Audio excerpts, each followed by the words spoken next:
Alexandre de Moraes anula a decisão da Câmara, humilha Hugo Motta e expõe a promessa quebrada que ele fez ao Supremo de cassar o mandato da Zambelli. Gente, que briga! Ou melhor, que humilhação, que vingança do STF. Será que o Motta ele vai ter força para reagir contra o STF?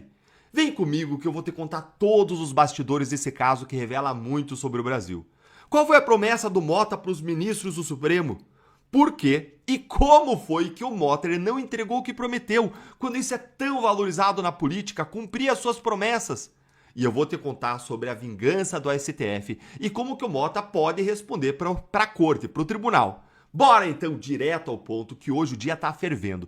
Você já sabe que Hugo Motta enviou a decisão do Moraes sobre a cassação da Zambelli para que o plenário da Câmara dos Deputados decidisse sobre isso. E você já sabe que a Câmara salvou o mandato da Zambelli. A questão é que, enquanto todo mundo acreditava que o Motta tinha enfrentado o Moraes, que Motta tinha enfim enfrentado o STF para defender a dignidade da Câmara, o Motta, na verdade, por trás das cortinas, ele tinha feito um acordo, uma promessa nos bastidores para os ministros do Supremo. Ele tinha prometido que a Câmara iria cassar a Zambelli. Vamos ver aqui a reportagem da Malu Gaspar que revelou esse bastidor. Antes da decisão do ministro Alexandre de Moraes declarar a perda do mandato da Zambelli, o presidente da Câmara, o Motta, tinha prometido a integrantes da corte que a própria casa resolveria a questão e cassaria a parlamentar. Gente, isso aí é normal? Em que democracia do mundo que o presidente da Câmara dos Deputados combina a cassação de um deputado com o juiz da Suprema Corte? É um absurdo completo só essa notícia, mas fica ainda pior, só piora, segura aí. Esse presidente ele não conseguiu nem cumprir o combinado. E isso é uma humilhação na política. Olha isto aqui, ó. Após Câmara poupar Glauber, Lira diz a aliados que Motta está perdido, foi humilhado e ouve as pessoas erradas. A arena política ela tá vendo Motta como um fraco, um desorientado, inconsistente. Olha essa aqui, ó. Quem é o presidente da Câmara mais inábil, imprevisível, imaturo e truculento de todos os tempos? E agora olha esta outra aqui, ó. Motta torna-se cada vez mais Severino Cavalcante, ou seja, ele está tão inábil que ele está conseguindo unir direita e esquerda contra ele. E aí vamos lá. O Motta ele prometeu a cabeça da Zambelli e não conseguiu entregar. E aí o que foi que aconteceu? O Moraes simplesmente se vingou. Como você sabe, ele anulou a decisão da Câmara dos Deputados que salvaria a Zambelli e decretou que ela perdesse imediatamente o mandato parlamentar. Disse ainda que o Motta tinha que chamar o suplente dela, o substituto, em 48 horas. Ou seja, o Motta virou um subordinado do Moraes. Pior, gente, o Motta ele tinha recém sido derrotado no plenário já com esse caso da Zambelli. E também com o caso do Glauber Braga. Porque o Motta ele também queria caçar o Glauber. E nem isso ele conseguiu. Isso aí era praticamente uma promessa dele pro aliado, que fez ele presidente da Câmara, que foi Arthur Lira, que é o inimigo do Glauber. E aí ele não cumpriu as promessas, ele não entregou o que ele prometeu. Ele não alcançou os resultados que os seus aliados esperavam. Ou seja, tá uma semana difícil pro Hugo Motta, hein? É só derrota pro Hugo Motta. Eu nem acho isso ruim, porque acho um péssimo presidente da Câmara, não tem currículo para estar lá quando é um investigado no Supremo. Mas agora eu vou te contar o que vai acontecer. E enquanto isso, por favor, senta o dedo aí no like, se inscreve no canal, ativa o sininho para você não perder nada aqui e para a voz da nossa indignação chegar mais longe. E o STF, gente? Ele vai chancelar essa decisão do Moraes na sexta, agora à tarde, nessa sessão agora de sexta? Bem, tudo indica que sim, que a turma vai chancelar a decisão do Alexandre de Moraes que mandou caçar a Zambelli e chamar o substituto. Veja que o relator, ou seja, o próprio Moraes, ele já submeteu essa decisão aí para a primeira turma e lá ela já conta com os votos do Zanin e do Dino, ou seja, ele já consegue fazer uma maioria aí independentemente do que ele submeta.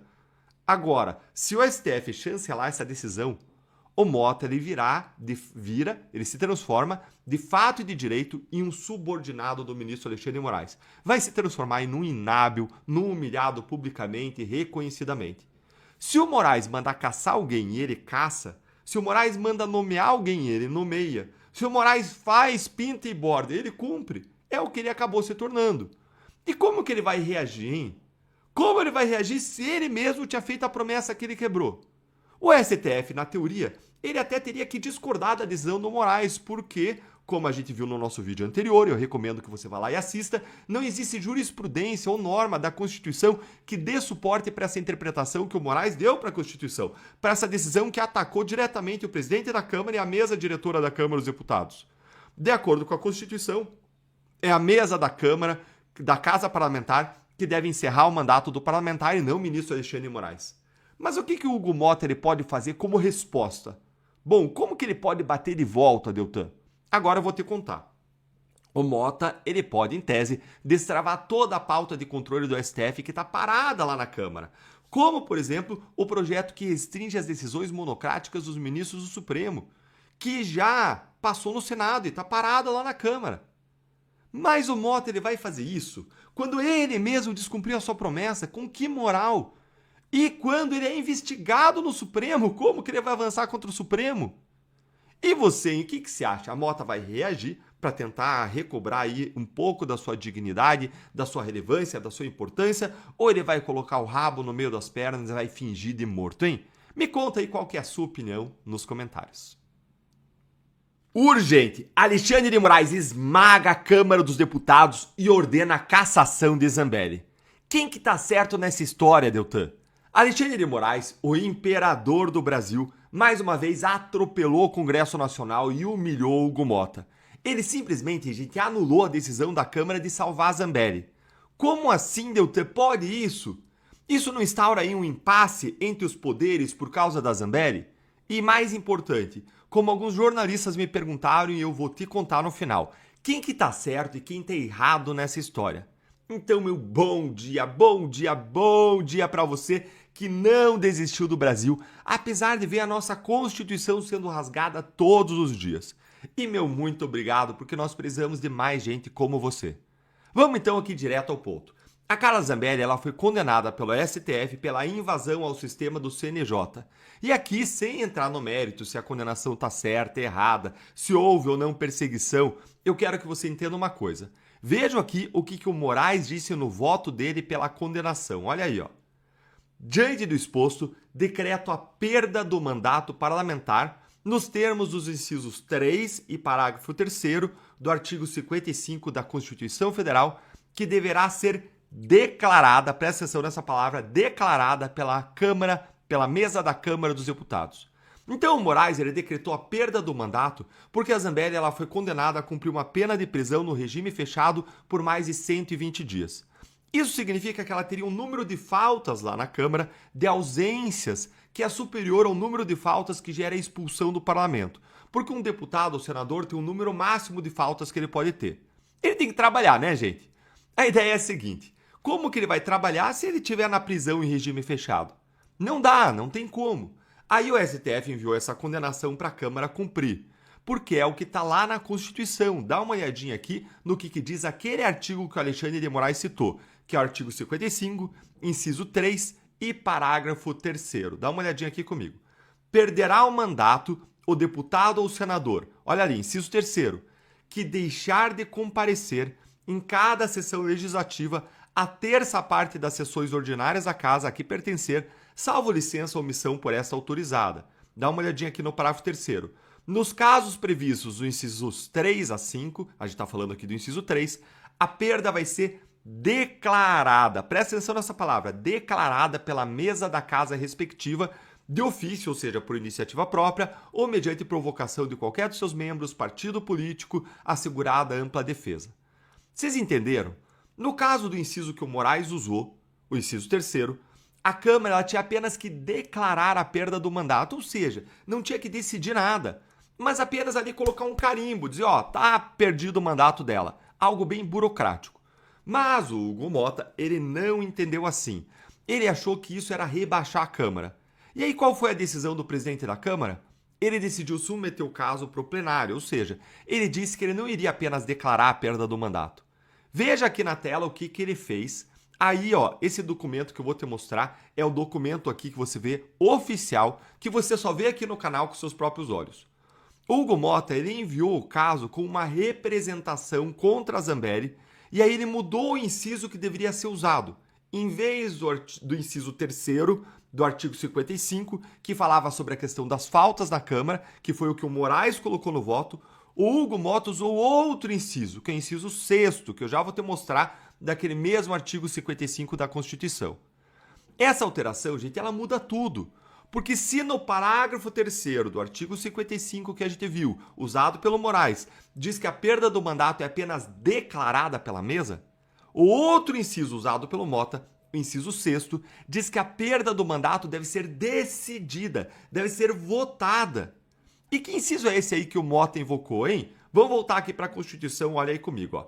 Perderá o mandato, no artigo 55, perderá o mandato o deputado ou senador que, olha o inciso 6º, sofrer condenação criminal com sentença transitada em julgado. E aí o que diz o parágrafo 2º? Nos casos dos incisos 1, 2 e 6º, é o 6º que importa aqui pra gente, a perda do mandato será decidida, olha aí, decidida pela Câmara dos Deputados ou pelo Senado Federal por maioria absoluta, mediante provocação da mesa ou de partido político, assegurada ampla defesa. Ou seja, gente, o Mota entendeu que é um caso claro de perda do mandato por uma condenação criminal e não por faltas. E aí a Câmara seguiu esse entendimento e votou. E a Zambelli foi preservada. Bom, então o assunto encerrado, né, Deltan? Afinal de contas, a Câmara exerceu seu poder, era um poder soberano, legislativo, e o mérito das suas decisões são soberanas, né? Nananina, não. Aqui é a Supremalândia.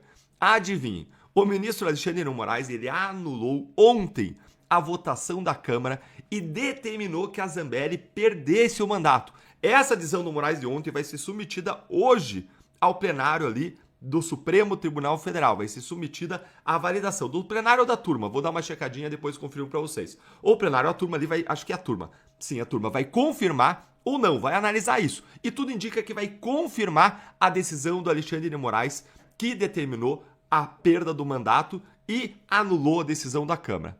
Deltan, mas quem tá certo e quem tá errado? Pode ir lá, Alexandre de Moraes, e anular a decisão da Câmara. Gente, mais de metade do parlamento votando. É a maioria absoluta que se exigia para se declarar a cassação não foi atingida. Pode o Moraes entrar nesse mérito e acabar com tudo? É ele mesmo que manda aqui no país? Gente, essa é a pergunta do $1 milhão e eu vou te responder agora. Então deixa aí o seu like para nossa voz conjunta contra os abusos do STF mais longe. O Moraes, ele tem um argumento para fundamentar o que ele fez nesse caso. Em vários outros casos ele não tem, né? Eu falo aqui, gente, não tem nada, não tem um inciso, não tem Constituição, não tem nada. Nesse caso ele tem um argumento, mas ele não está certo também. Como assim? Calma que você vai entender. A questão é que não é a primeira vez que a Câmara faz isso, gente. Ela fez isso lá atrás, em 2013, com outro deputado, o Natan Donadon, em que a Câmara deu uma decisão lá de cassação no plenário e salvou a pele de um condenado por crimes de quadrilha e de desvio de dinheiro público. E aí o Barroso, ele fez uma coisa parecida, mas diferente com o que o Moraes fez. O que o Barroso foi e fez? O Barroso foi e anulou a sessão da Câmara dos Deputados que salvou o deputado Natan Donadon. Mas tem um detalhe importante aqui que eu já vou te contar. O Donadon, gente, Natan Donadon, ele estava preso na Papuda. Então o Barroso entendeu que ele não poderia comparecer ao seu trabalho de deputado e perderia o mandato por faltas. Logo, a Câmara também deveria apenas declarar a extinção do mandato. Isso foi o que entendeu o Barroso. Mas veja aqui o pulo do gato. Presta muita atenção. Quando o Barroso derrubou a decisão da Câmara sobre o Natan Donadon, ele disse o seguinte, olha aqui, ó, a decisão dele que você vê aí na tela. Esclareço que a presente decisão não produz a perda automática do mandato, cuja declaração, ainda quando constitua ato vinculado, ou seja, ainda que a Câmara esteja obrigada a fazer isso, a declaração da perda do mandato é de atribuição da mesa da Câmara dos Deputados. Vocês entenderam? O Barroso ele não decretou a perda do mandato do Donadon, porque isso é um ato dado pela Constituição exclusivamente para a mesa da Câmara dos Deputados. O problema é que o Alexandre de Moraes ele usou essa decisão do Barroso como justificativa para a sua, mas ele foi lá e fez o quê? Decretou a perda imediata do mandato da Zambelli e ainda mandou o Mota chamar o suplente da Zambelli em 48 horas, um substituto para ela. Ou seja, gente, o Moraes ele está usurpando as funções da Câmara. Ah, Deltan, mas o Moraes também citou outra decisão aí, o caso Maluf, para justificar a decisão dele.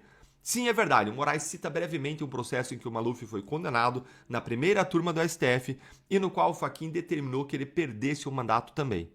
Gente, só que o Fachin enviou isso para a Câmara, que depois ela declarou a perda do mandato aí do caso do Maluf. Olha aí, mesa diretora declara a perda do mandato do Maluf. Ou seja, não foi o Supremo que fez. Então é diferente, mais uma vez, do que o Moraes fez. Vocês entenderam? O Moraes ele poderia até anular essa sessão que salvou a Zambelli, usando a jurisprudência aí do Barroso. Mas nada autoriza que ele ignore que é a Câmara que tem a prerrogativa de declarar a perda do mandato. Ele tem que mandar a decisão para a mesa diretora da Câmara. Aí a mesa vai examinar isso, o que pode demorar dias, pode demorar meses, o que for, mas não pode ele fazer. E você, se acha que o Moraes está certo ou está errado? Deixa a sua opinião aqui nos comentários, aciona o sininho, porque logo eu vou fazer um segundo vídeo com os bastidores macabros dessas decisões envolvendo a Zambelli. Eu vou te contar o que aconteceu por trás dos panos. E mais tarde, no final do dia, provavelmente eu vou fazer o meu artigo da Gazeta sobre a decisão que o STF vai emitir hoje, confirmando ou desconfirmando a decisão do ministro Alexandre de Moraes. Tudo indica que vai confirmar. Aliás, se não fosse confirmar, ele nem botava em votação. Certamente ele sondou os ministros ali. Mas hoje vai ter várias decorrências, então aciona o sininho para você acompanhar tudo o que acontece, que eu vou trazer para você momento a momento. Um grande abraço e até o próximo vídeo.